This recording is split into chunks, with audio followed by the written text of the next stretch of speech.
नीलांबरीने मारली समीरच्या थोबाडीत।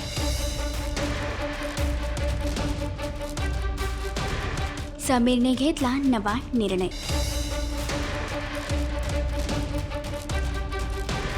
तू अनोळखी तरी सोबती या मालिकेच्या आगामी भागामध्ये एक नवा ट्विस्ट लवकरच प्रेक्षकांना पाहायला मिळणार आहे। एकीकडे अर्पितासोबतचा घातपात झाला, त्यामुळे आता ती आपलं बदललेलं रूप पाहून आश्चर्यचकित झाली आहे, तर दुसरीकडे समीरने मात्र तिची साथ सोडली नाही। यातच नीलांबरीने समीरला राजश्री सोबत लग्न कर असा निर्णय सांगितला आहे। मात्र समीरने आपल्या आईला सांगितलं आहे की तो अर्पिताशिवाय जगू शकणार नाही आणि राजश्री सोबत कधीही सुखी राहू शकणार नाही, त्यामुळे तो आपली एक किडनी विकणार आहे। तर समीरचा हा हट्ट पाहून नीलांबरी त्याच्या थोपाडीत मारते, तर दुसरीकडे जेव्हा अर्पिताला समीर आपल्या डोळ्यासमोर दिसत नाही तेव्हा ती अस्वस्थ होते। समीरनं जो घेतलेला निर्णय अर्पिताला समजेल का, आणि समजल्यानंतर अर्पिता नक्की काय करेल हे जाणून घेण्यासाठी मालिका नक्की पहा। आणि अशीच अपडेट जाणून घेण्यासाठी तुम्ही आमच्या चॅनल डेलीच्या करिश्मात लाईक, शेअर आणि सबस्क्राईब नक्कीच करा।